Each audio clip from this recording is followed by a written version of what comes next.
বিয়েটা আপনাদের কত সালে হয়েছিল এবং কোথায় হয়েছিল বিয়েটা? আপনি যেটা বললাম 2022 এ আমাদের নিজেদের বাসায়। বিবাহটা আপনাদের এখান থেকে হয় নাই? আমাদের এখান থেকে হয় নাই। এবং আপনি যে আমার কাছে যে সিগনেচার সিল আনছেন, উনি অলরেডি 2020 সালে মারা গেছেন, উনি আমার বাবাই। ও আমাকে বিয়ে করতে বলতেছিল, আমি বলছি ঠিক আছে তোমার, তখন ওর প্রতি আমি অনেকটা উইক হয়ে গেছিলাম। এই দেখেন আমাদের কেউ নাই, 1 নম্বর। 2 নম্বর আপনার এখানে যার নাম আছে ইব্রাহিম খলিল নামে আমাদের কেউ নাই। 3 নম্বর এখানে যে এম এ মজিদ নাম সিল বানায় যে আপনার এখানে সাইন দেওয়া হয়েছে, এম এ মজিদ সাহেব ইন্তেকাল করছে 2020 সাল। এটা টোটালি আমাদের কাছে ফলস মনে হচ্ছে। এখন বাকিটা আপনারা তদন্ত করে দেখতে পারেন। তো বিয়ের কাবিননামাটা যদি ফেক হয় তাহলে আমরা 4 বছর আমরা কিসের মধ্যে ছিলাম?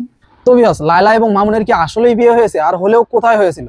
কাজী তো আমাদের অন্য ইনফরমেশন দিল। তো ভিউয়ার্স, কাজী কি বললো এবং তাদের কি বক্তব্য সবকিছু আজকের এই ভিডিওতে আপনারা জানতে পারবেন। ভিডিওটি না টেনে সম্পূর্ণ দেখতে থাকুন। চলুন বেশি কথা না বলে মূল ভিডিওতে চলে যাই।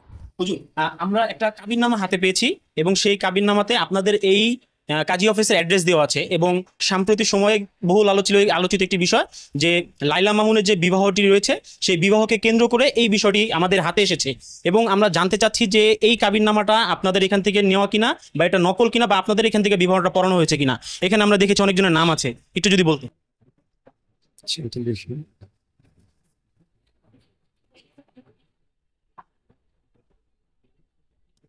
আচ্ছা, প্রথম কথা হচ্ছে আপনার জবাব। এখানে যে আপনাদের লেখা আছে যে ব্যক্তি দ্বারা বিবাহ পড়ানো হয়েছে তার স্বাক্ষর মোহাম্মদ ইব্রাহিম খলিল, এই নামে আমাদের কোনো সহকারী নাই। আমাদের যে সহকারী 5 জন, তাদের মধ্যে এই নামে কোনো সহকারী নাই, 1 নম্বর। 2 নম্বর, যেই রেজিস্টারের স্বাক্ষর এবং সিগনেচার আপনার এখানে দেওয়া আছে, M A Majid, Basabo, সৌজবাগ, Dhaka. M A Majid সাহেব 2020 সালে ইন্তেকাল করছেন, আর এম এ মজিদ সাহেব 2004 সালে রিটায়ার করছেন। দ্যাট মিনস 2004 সাল থেকে অদ্যাবধি উনি রেজিস্টারই নয়। আবার 2020 সালে উনি ইন্তেকাল করছেন। এই অনুযায়ী আপনার যে কাগজ আমি দেখতেছি, এই অনুযায়ী আমাদের কাছে এটা টোটালি ফলস মনে হচ্ছে। বাকিটা আপনারা চিন্তা করে দেখেন। আমি আরেকটা জিনিস আপনাকে কি দেখাতে চাই, সেটা হচ্ছে যে এই যে সম্পূর্ণ রেজিস্টারে যে লেখাটি লেখা আছে, আপনারা তো অনেক বিবাহ পড়ান এবং অনেক সময় আপনারা অনেক কিছু লিখে থাকেন। আপনি একটু আমাকে একটু দেখে বলেন তো, এই যে সম্পূর্ণ হাতের লেখাটি যেটা রয়েছে সেই লেখাগুলো একই কিনা, বা পাত্রের যে স্বাক্ষরটা আছে সবকিছু এক মনে হচ্ছে কিনা আপনার কাছে একটু দেখে বলেন তো। এই লেখার আমাদের কেউ নাই, 1 নম্বর। 2 নম্বর আপনার এখানে যার নাম আছে ইব্রাহিম খলিল নামে আমাদের কেউ নাই। 3 নম্বর এখানে যে এম এ মজিদ নাম সিল বানায় যে আপনার এখানে সাইন দেওয়া হয়েছে, এম এ মজিদ সাহেব ইন্তেকাল করছে 2020 সাল। এটা টোটালি আমাদের কাছে ফলস মনে হচ্ছে। এখন বাকিটা আপনারা তদন্ত করে দেখতে পারেন। ফলস সেটা আমি আপনার কাছে বুঝতে পারছি, আপনার কাছে এনশিওর হলাম। আমি একটু লাস্টে একটু জানতে চাই যে এখানে কোন পক্ষের যে স্বাক্ষর, একটা বিবাহ হতে গেলে তো কোন পক্ষের স্বাক্ষর লাগে, বর পক্ষের স্বাক্ষর লাগে, কোনের স্বাক্ষর লাগে, বরের স্বাক্ষর লাগে, কিন্তু ইন ডিটেইলস এই পুরো মেমোর ভিতরে যে লেখাগুলো আছে সেই লেখার হাতের লেখা যেটা আছে সবকিছু এক মনে হচ্ছে কিনা আপনার? ও, এইখানে এটা তো ভলিউমে থাকবে। এই যে আপনি বলতেছেন যে এখানে যে হাতের লেখা কনের নাম লেখা কি, তো এটা হইতে পারে, এটা নকল কপি। এটা তো নকল কপি।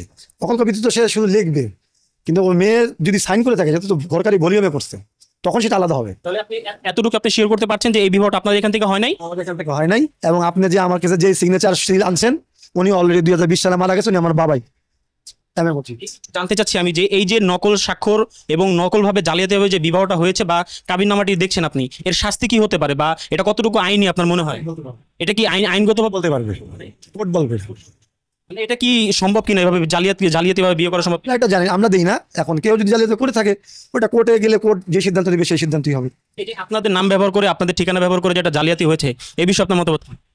সেই ব্যাপারে তো কেউ যদি এটা নিয়ে কোর্টে যায়, তো কোর্ট যদি আমাকে মনে করে, আমাকে বলে যে এটা দেখো তো তোমার আপনার কিনা, কোর্ট যদি আমাকে চিঠি ইস্যু করে, সেক্ষেত্রে তখন আমি কোর্টে জবাব দেবো যেটা আমাদের না, অথবা আমাদের যদি যা আমার যে ডকুমেন্ট সাবমিট করা দরকার আমি তখন সাবমিট করবো। ও আমাকে বিয়ে করতে বলতেছিল, আমি বলছি ঠিক আছে তোমার, তখন ওর প্রতি আমি অনেকটা উইক হয়ে গেছিলাম। এমনও ইন্টেনশন চলে আসলো যে না, ওর সাথে সারা জীবনটা পার করে ফেলবো। বিয়েটা আপনাদের কত সালে হয়েছিল এবং কোথায় হয়েছিল বিয়েটা? আপনি যেটা বললাম 2022 এ আমাদের নিজেদের বাসায়। 2022 আপনাদের নিজের কাছে হয়েছে। কত টাকা কাবিননামা ছিল তখন? কাবিন ছিল কত টাকা? কাবিনটা দেখেননি আপনি? একটু জানি আপনার। 5 লাখ টাকা ছিল। 5 লাখ টাকা ছিল। আমার মামলাটা হয়েছেই সে বিয়েটা অস্বীকার করাতে। তো বিয়ের কাবিননামাটা যদি ফেক হয় তাহলে আমরা 4 বছর আমরা কিসের মধ্যে ছিলাম? মানে আমি তো নিজেই ধাঁধার মধ্যে পড়ে যাচ্ছি। তাহলে তুমি কে, আমি কে, আমরা কি রিলেশন 4 বছর, তাহলে আমি কি হলাম? মানে আমরা we are in a middle of nowhere. সবাই জানে, সোসাইটি সবাই জানে আমরা হাজবেন্ড ওয়াইফ।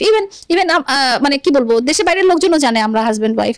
বাট 4টা বছর পরে এসে তুমি বললা যে না আমি ওকে বিয়ে করি নাই, আমি সিঙ্গেল, আমি আমার সাথে কোনো সম্পর্কিত নাই। হ্যাঁ, তাহলে ওই কাগজটা আমরা যে 4 বছর আগে আমাদের এলাকাতে দিয়েছিলাম বা আমরা বিদেশে যাওয়ার সময় আমাদের ম্যারেজ সার্টিফিকেট লেগেছিল, তাহলে এই কাগজটা কি ভ্যালু হলো বা কেন? ঠিক আছে, কাগজ বাদ, তুমি 4 বছর আমার বাসায় কি করছো?